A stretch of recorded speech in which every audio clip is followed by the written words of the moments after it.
Hello everyone, welcome to today's class. आज हम डिस्कस करेंगे हिस्ट्री क्लास 9 का chapter number 2, socialism in Europe and the Russian revolution start करने वाले हैं।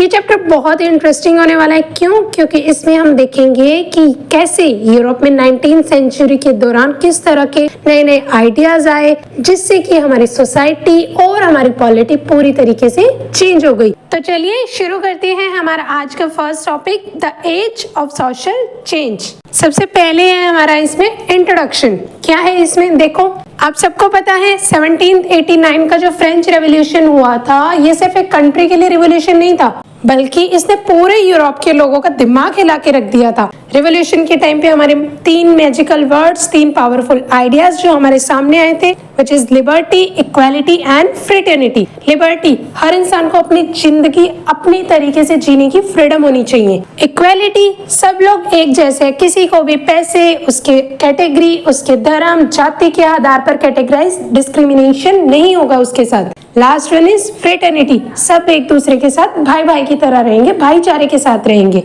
ये जो 3 आइडियाज थे हमारे, इन्होंने यूरोप के लोगों के लिए एक नई सोच का दरवाजा खोला था कि अब उनकी सोच भी बहुत मॉडर्नाइज हो गई थी, उनके सोचने समझने का तरीका भी पूरी तरह से चेंज हो गया था। अब आप सोचो 19th सेंचुरी में लोगों के माइंड में एक बहुत बड़ा सवाल चल रहा था कि अब इतना कुछ हो गया, तो अब सवाल ये है कि देश को कैसे चलाया जाए। क्या वापस से राज्य, प्रजा मीन्स मोनार्की को एस्टैब्लिश करें, या फिर लोग खुद अपना नेता चुनकर डेमोक्रेसी एस्टैब्लिश करें, या हर व्यक्ति के पास अपना राइट है, अपनी मर्जी से जो कर रहा है उसको करने दो। और सबसे बड़ी बात, प्रॉपर्टी जो है वो किसकी होनी चाहिए, उसका यूज कैसे करना चाहिए।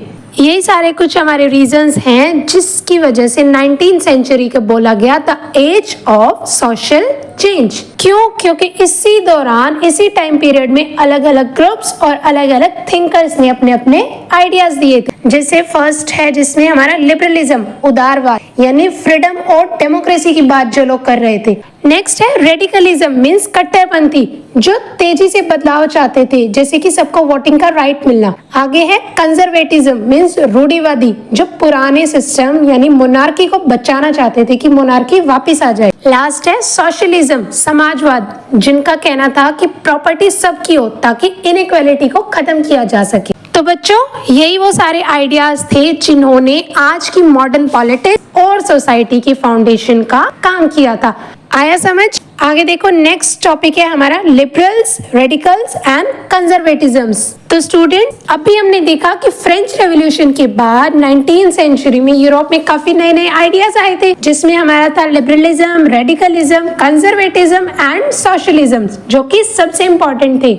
तो हम इन्हीं में सबसे पहले लिबरलिज्म को समझेंगे। तो चलिए देखते हैं कि लिबरल्स क्या सोचते थे, क्या उनके विचार थे। देखो, सबसे पहले तो लिबरल क्या मतलब होता है लिबरल्स का? उदारवादी लोग, यानी जो भी लोग नए नए विचार, नए रिफॉर्म्स, नए तरीके के सुधार चाहते थे। फर्स्ट पॉइंट देखो क्या दिया गया है हमें, individual freedom and equality before law. क्या मतलब इसका? लिबरल्स का मानना था कि हर इंसान को अपनी जिंदगी जीने की फ्रीडम मिलनी चाहिए, और जो लॉ है और जो कानून है वो सबके लिए बराबर होना चाहिए, चाहे वो अमीर हो या फिर गरीब। नेक्स्ट पॉइंट है पार्लियामेंट्री गवर्नमेंट, मतलब लिबरल्स चाहते थे कि राजा, किंग, ये है ना, इनका रूल ना हो, अकेला ये रूल ना करे, बल्कि एक पार्लियामेंट बनाई जाए जो कि इलेक्टेड रिप्रेजेंटेटिव यानी चुनाव में चुने गए लोग, उनके द्वारा चलनी चाहिए। मींस सिटीजन्स वोट डालें, वोटिंग के थ्रू रिप्रेजेंटेटिव इलेक्ट हो और उन्हीं के द्वारा देश को चलाया जाए। मतलब उनका फोकस था एक डेमोक्रेटिक गवर्नेंस पर। थर्ड पॉइंट है हमारा फ्रीडम ऑफ रिलीजन और प्रेस, मतलब कि उनका मानना था, लिबरल्स का मानना था कि हर पर्सन को अपने रिलीजन को फ्रीली मानने का राइट मिलना चाहिए। किसी पे कोई प्रेशर नहीं होना चाहिए कि आप इस धर्म को मानो या फिर आप उस धर्म को मानो। और जो न्यूज़पेपर या फिर जो मैगजीन्स हैं, इन्हें भी प्रेस की फ्रीडम मिलनी चाहिए, ताकि लोग ओपनली अपने विचारों को, कि वो क्या सोच रहे हैं, क्या वो चाह रहे हैं, वो चीज वो लिख सके। किसी भी पॉलिटिकल लीडर का, किसी पॉलिटिकल पावर का उन पर कोई भी प्रेशर नहीं होना चाहिए। नेक्स्ट पॉइंट है प्राइवेट प्रॉपर्टी। लिबरल्स जो हैं वो प्राइवेट प्रॉपर्टी को सपोर्ट करते थे। क्या मतलब है इसका? कि जो चीज आपकी है ना वो आपकी ही रहे, उसको ये नहीं, कोई चीज मान लो ये घर आपका है, अब ऐसा रूल बन जाए कि इनइक्वालिटी को खत्म करना है, ये तो सबका घर होगा, तो ऐसे थोड़ी चलेगा। उनका फोकस था कि जो चीज जिसकी है ना वो उसकी ही रहनी चाहिए, लेकिन वो इस चीज को अपोज जरूर करते थे कि किसी को भी उसके बर्थ के बेसिस पर प्रिविलेजेस यानी कोई भी स्पेशल राइट्स नहीं देने चाहिए। मतलब कोई सिर्फ इसलिए पावरफुल नहीं हो कि वो एक नोबल फैमिली में पैदा हुआ है या फिर ये रिच फैमिली में पैदा हुआ है, और किसी को सिर्फ इस बेसिस पर नेग्लेक्ट नहीं किया जाना चाहिए कि वो एक पुअर फैमिली में उसका बर्थ हुआ है। लिबरल्स इस चीज के खिलाफ थे, मींस लिबरल जो है स्पेशल प्रिविलेजेस देने के खिलाफ थे।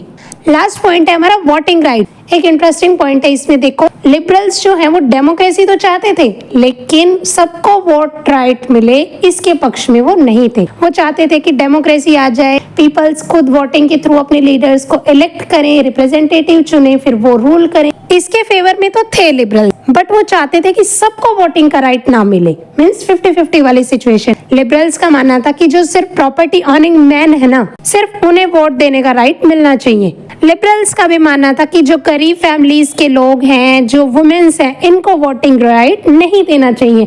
इनको वोटिंग राइट देने का कोई भी मतलब नहीं बनता है। आया समझ? क्या है इसमें देखो, लिबरल एक ऐसा ग्रुप था जो फ्रीडम, इक्वालिटी, इलेक्टेड पार्लियामेंट को सपोर्ट कर रहे थे, लेकिन उनकी जो डेमोक्रेसी की सोच थी ना वो लिमिटेड थी, क्योंकि उन्होंने वो चाहते थे कि जो सिर्फ प्रॉपर्टी वाले आदमी है ना, प्रॉपर्टी ओनिंग जो मैन है, सिर्फ उन्हें वोटिंग का राइट होना चाहिए, सबको नहीं। आगे देखो, नेक्स्ट है हमारा रेडिकलिज्म। तो स्टूडेंट, अभी हमने लिबरल्स के आइडियाज को समझा, अब आते हैं हमारे दूसरे ग्रुप रेडिकल। रेडिकल्स जो हैं ये हमारे लिबरल से थोड़े अलग थे। ये ज्यादा तेज और बड़े बदलाव चाहते थे।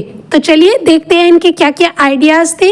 सबसे पहले तो देखो रेडिकल का क्या मतलब होता है। जो लोग तेजी से बदलाव चाहते हो, मीन्स तेजी से सुधार करने वाले लोग। रेडिकल्स जो हैं इनका मानना था कि छोटे छोटे चेंजेस से कुछ नहीं होता, सोसाइटी में, पॉलिटिक्स में मेजर चेंजेस लाने की हमें जरूरत है। हमारा फर्स्ट पॉइंट देखो इसमें क्या दिया गया है, बिलीव इन डेमोक्रेसी। क्या मतलब है इसका? रेडिकल्स है जो कट्टरपंथी, इनका मानना था कि सरकार सिर्फ राजा या थोड़े से लोगों की नहीं होनी चाहिए, बल्कि सरकार तो लोगों के द्वारा इलेक्शन हो के फिर चूज की जानी चाहिए, और जो गवर्नमेंट है वो वही हो जो मेजॉरिटी, मीन्स जिस पार्टी को, जिस लीडर को मैक्सिमम वोट मिले उसी पार्टी का या उसी लीडर को इलेक्ट करना चाहिए। उसी के पास ही सारी पावर होनी चाहिए, वही कंट्री पर रूल करे। किसी किंग या फिर 2-4 लोगों के हाथ में पूरे देश की सत्ता नहीं होनी चाहिए। आगे देखो सेकंड पॉइंट क्या है, अपोज्ड मोनार्की एंड अरिस्टोक्रेसी। मतलब रेडिकल्स मोनार्की के बिल्कुल खिलाफ थे। मोनार्की मीन्स किंग का रूल, कि एक राजा है बस, बाकी सब उसी के कहे अनुसार चलेंगे, कोई उसको अपोज नहीं करेगा। मोनार्की में आपको लास्ट चैप्टर में अच्छे से डिटेल में समझा चुकी हूँ। तो जो रेडिकल्स हैं वो मोनार्की के पूरी तरह से खिलाफ थे। वो अरिस्टोक्रेसी यानी जो जमींदार, बड़े बड़े नोबल या फिर बर्थ के बेसिस पे किसी को पावरफुल समझना या माना जाना, वो इसको भी अपोज करते थे। उनका भी मानना था कि स्पेशल प्रिविलेजेस को खत्म करना चाहिए, बर्थ के बेसिस पे जो प्रिविलेजेस दिए जा रहे हैं उसको खत्म करना चाहिए, किसी को उसके कास्ट, जेंडर के हिसाब से डिस्क्रिमिनेट नहीं करना चाहिए। थर्ड पॉइंट दिया गया है हमें, सपोर्ट फॉर वुमेन्स सफरेज। ये लिबरल्स के जो कि बिल्कुल अपोजिट पॉइंट है। लिबरल्स का क्या मानना था कि विमेंस को वोटिंग का राइट नहीं होना चाहिए, सिर्फ प्रॉपर्टी ओनिंग मैंस को ही होना चाहिए। जबकि रेडिकल्स हैं ये स्ट्रांगली मानते थे कि महिलाओं को, विमेंस को भी वोटिंग का राइट मिलना चाहिए। उनका मानना था कि डेमोक्रेसी का मतलब ही यही है कि सब इक्वल है, एवरीवन शुड बी इक्वल। तो इसी को फॉलो करते हुए हमें विमेंस को भी सारे राइट, इवन वोटिंग का राइट भी उन्हें देना चाहिए। नेक्स्ट पॉइंट है हमारा, reduce gap between rich and poor. क्या मतलब है इसका? रेडिकल्स का मानना था कि जो हमारी सोसाइटी में अमीर गरीब के बीच में जो इतनी बड़ी लाइन खींच रखी है ना, कि ये अमीर है इसको रिस्पेक्ट देनी है, ये गरीब है इसको नेग्लेक्ट कर दो, इस दूरी को कम करना बहुत जरूरी है। अगर हम सोसाइटी की ग्रोथ चाहते हैं, अगर हम चाहते हैं कि हमारी कंट्री ग्रो करे, हमारा समाज ग्रो करे, तो उसके लिए हमें इस लाइन को खत्म करना होगा। यही रीजन है कि जो रेडिकल्स हैं ये हमारे इकोनॉमिक इक्वालिटी की बात करते थे। नेक्स्ट पॉइंट है हमारा गवर्नमेंट कंट्रोल ऑफ प्रॉपर्टी। क्या मतलब है इसका? रेडिकल्स का मानना था कि अगर जो प्रॉपर्टी है ना वो सिर्फ थोड़े अमीर लोगों के हाथ में होगी ना तो इनइक्वालिटी कंफर्म बढ़ेगी। इसीलिए रेडिकल्स का मानना था कि गवर्नमेंट खुद प्रॉपर्टी पर कंट्रोल रखे ताकि जो रिसोर्सेज हैं वो इक्वली सब तक पहुंच सके। आ गया समझ? रेडिकल्स हमारे ऐसे लोग थे जो तेज बदलाव चाहते थे। वो democracy, women's right, rich poor का गैप कम हो, प्रॉपर्टी पर गवर्नमेंट का राइट हो, गवर्नमेंट उसे कंट्रोल करे, इस चीज के वो फेवर में थे। और मोनार्की और अरिस्टोक्रेसी के बिल्कुल फेवर में नहीं थे। बिल्कुल उन्होंने इस चीज को रिजेक्ट कर दिया था। आगे देखो, नेक्स्ट है हमारा कंजर्वेटिव। तो स्टूडेंट, अभी हमने लिबरल्स, रेडिकल्स, इनके आइडियाज को देखा। अब आते हैं हम अपने तीसरे ग्रुप, दैट इज कंजर्वेटिव। ये लोग इन दोनों के कंपैरिजन बिल्कुल अलग थे। इनकी सोच, इनकी प्रायोरिटी बिल्कुल अलग थी। ये चाहते थे कि जो पुराना सिस्टम है, मोनार्की का जो सिस्टम है, किंग का रूल, ये सारी चीजें वापस आ जाए। चलिए देखते हैं इनका व्यू पॉइंट, इनके आइडियाज क्या क्या थे। सबसे पहले देखो, कंजर्वेटिव का क्या मतलब होता है। कंजर्व, नाम से ही समझ जा रहा होगा, बचाना, बचा कर रखना। जो लोग पुराने सिस्टम, पुराने ट्रेडिशन को कंजर्व करके रखना चाहते थे, बचा कर रखना चाहते थे, वो है हमारे कंजर्वेटिव। इसमें हमारा फर्स्ट पॉइंट दिया गया है, preserve monarchy, church and all tradition. क्या मतलब है इसका? कंजर्वेटिव चाहते थे कि जो राजा, मोनार्की रूल, चर्च यानी धर्म के इंस्टीट्यूशंस और जो पुराने कस्टम्स हैं, पुराने ट्रेडिशंस हैं, जैसे थे वैसे ही इन्हें रखा जाए, इनमें कुछ भी चेंज ना किया जाए। उनका मानना था कि यही जो चीजें हैं कि किंग रूल करे, धर्म के इंस्टीट्यूशंस हो, लोगों को धर्म की पढ़ाई कराई जाए, यही चीजें हमारी सोसाइटी में, हमारे समाज में स्टेबिलिटी यानी स्थिरता बना सकती हैं। नेक्स्ट पॉइंट है अपोज्ड रैपिड और वायलेंट चेंज। क्या मतलब? वो तेज और जो वायलेंट बदलाव हो रहे थे ना, इस चीज के पूरी तरह से ये खिलाफ थे। इनका मानना था कि अगर अचानक से रेवोल्यूशन होगा तो सोसाइटी में इंस्टेबिलिटी, अशांति फैल जाएगी, लोगों को बहुत ज्यादा स्ट्रगल करना पड़ेगा। और जबकि स्ट्रगल तो लोग पहले भी कर ही रहे थे ना, कोई अच्छी चीज के लिए अगर स्ट्रगल करेंगे तो उसमें बुराई नहीं है। भाई तुम तो गलत चीजों के लिए उन्हें स्ट्रगल करा रहे हो। उनकी जो बेसिक नीड्स हैं, खाना पीना, वही उन्हें अवेलेबल नहीं करा पा रहे हैं। जबरदस्ती उनसे टैक्सेस लिए जा रहे हैं, किसी तरीके के उन्हें कोई राइट्स नहीं दिए जा रहे, वो स्ट्रगल नहीं है। लेकिन अगर रेवोल्यूशन होगा, कोई चीज अगर सुधर रही है, तो उसमें ये लोग कह रहे थे कि लोगों को परेशानी होगी, लोगों को स्ट्रगल करना पड़ेगा। थर्ड पॉइंट देखो, ग्रेजुअल एंड लिमिटेड रिफॉर्म्स। मतलब क्या है इसका? जो धीरे धीरे टाइम के साथ उन्होंने समझा कि बिल्कुल बदलाव को तो इग्नोर नहीं किया जा सकता, ये जो सब कुछ ही बदल रहा है इसको इग्नोर तो नहीं कर सकते, इसीलिए उन्होंने स्लो और लिमिटेड रिफॉर्म्स को एक्सेप्ट करना शुरू कर दिया कि भाई अब चेंज हो रहा है तो हम इसमें कुछ कर भी नहीं पा रहे, तो क्या करें, धीरे धीरे चीजों को एक्सेप्ट करना शुरू करते हैं। जैसे कि पार्लियामेंट्स को कुछ पावर देना, लेकिन मोनार्की को हम लोग ऊपर ही रखेंगे। पार्लियामेंट इन्वॉल्व हो सकता है लेकिन फाइनल डिसीजन मोनार्की ही करेगी, किंग ही करेगा। इस चीज को वो धीरे धीरे मानने लगे थे।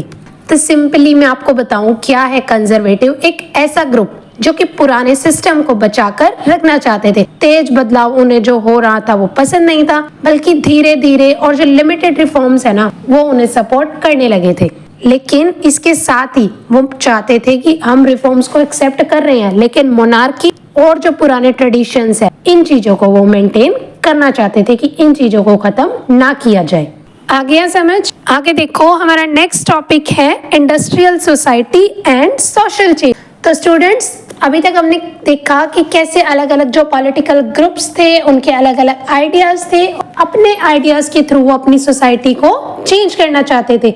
लेकिन जो ये आइडियाज चल रहे थे सोसाइटी को चेंज करने के लिए, इसी के दौरान यूरोप में एक और बड़ी चीज हुई, दैट इज इंडस्ट्रियल रिवॉल्यूशन, जिसने हमारी सोसाइटी को कंप्लीटली चेंज करके रख दिया। आज हम इसी के बारे में समझेंगे कि इंडस्ट्रियल सोसाइटी कैसे बनी, कैसे उसमें क्या क्या सोशल चेंजेस हुए।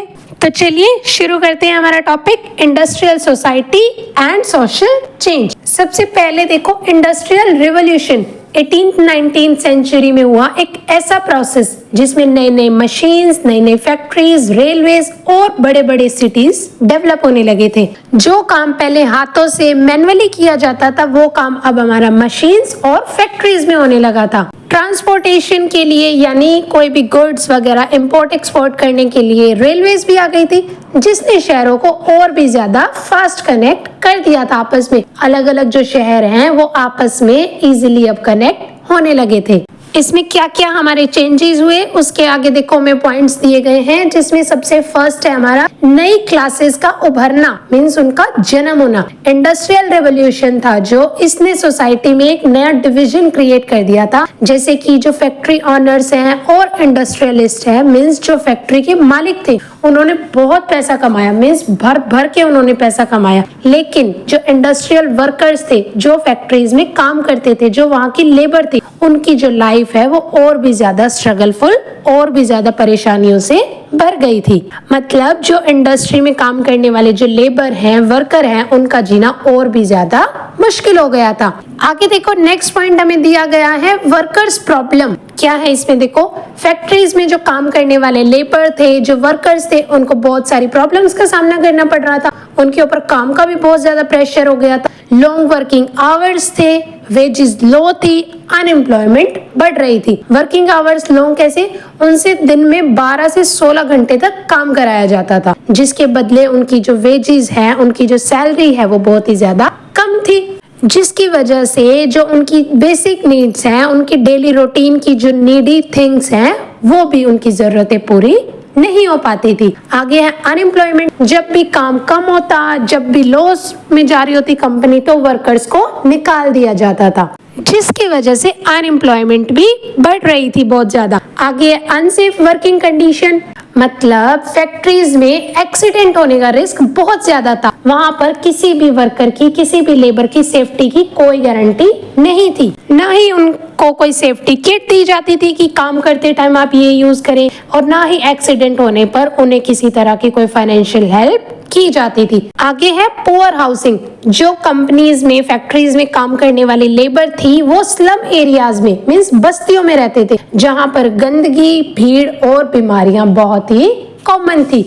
आया समझ? थर्ड पॉइंट देखो क्या दिया गया है, सोशल इनइक्वालिटी। जो फैक्ट्री ओनर्स हैं वो दिन ब दिन अमीर होते गए, जबकि वर्कर्स और भी ज्यादा गरीब हो रहे थे। मींस अमीर और अमीर होता गया, गरीब और भी ज्यादा गरीब होता गया। रिच और पुअर के बीच में जो गैप था ना, वो और भी ज्यादा बढ़ता गया, जिसकी वजह से और भी ज्यादा इनइक्वालिटी बढ़ गई थी। इंडस्ट्रियल रेवोल्यूशन से जुड़ा एक क्लास पॉइंट हमें क्या दिया गया है, डिमांड फॉर रिफॉर्म। क्या है इसमें देखो, लोगों ने ये चीज माननी समझनी शुरू कर दी थी कि इंडस्ट्रियल जो सोसाइटी है ना, ये बहुत ही ज्यादा अनइक्वल, अनफेयर और अनजस्ट है। यही रीजन है कि वहां के लोगों ने सोशल और पॉलिटिकल रिफॉर्म्स की डिमांड की, जैसे कि उनकी जो सैलरी है, वेजेस है, उसको इंक्रीज किया जाए, उनको और भी ज्यादा बेटर किया जाए, वर्किंग आवर्स को कम किया जाए और उनकी सेफ्टी का भी ध्यान रखा जाए। तो एक बार सिंपली देखो क्या है, इंडस्ट्रियल रिवॉल्यूशन ने यूरोप को मॉडर्न मशीन्स और फैक्ट्रीज दी, लेकिन इसका जो सबसे बड़ा साइड इफेक्ट था वो था वर्कर्स का दुख, उनकी स्ट्रगल भरी लाइफ, अमीर और गरीब के बीच का गैप जो कि बहुत ज्यादा बढ़ गया था। इसी वजह से नए नए रिफॉर्म्स, नए पॉलिटिकल आइडियाज, इनकी डिमांड और भी ज्यादा स्ट्रॉन्ग हो गई थी। आ गया समझ? तो स्टूडेंट्स, आज हमने देखा कैसे फ्रेंच रेवोल्यूशन के बाद यूरोप में एज ऑफ सोशल चेंज कैसे आया, लिबरल्स, रेडिकल्स, कंजर्वेटिव के आइडियाज को समझा। साथ ही हमने इंडस्ट्रियल रेवोल्यूशन के बाद सोसाइटी में कैसे कैसे मेजर चेंजेस हुए, कैसे वर्कर्स को अलग अलग प्रॉब्लम्स फेस करनी पड़ी, कैसे उन्होंने सोशल रिफॉर्म्स की डिमांड की। तो स्टूडेंट्स, यही वो सारी चीजें हैं जो कि आगे चलकर हमें सोशलिज्म और रशियन रिवॉल्यूशन की तरफ लेके जाती है। मुझे उम्मीद है आपको ये सेशन पसंद आया होगा और सब कुछ क्लियर हुआ होगा। अगर आपको ये वीडियो हेल्पफुल लगा हो तो लाइक कीजिए, शेयर कीजिए और चैनल को सब्सक्राइब करना बिल्कुल भी मत भूलिए। नेक्स्ट वीडियो में हम डिटेल में सोशलिस्ट और उनके आइडियाज को समझेंगे। तब तक के लिए कीप लर्निंग, कीप क्वेश्चनिंग।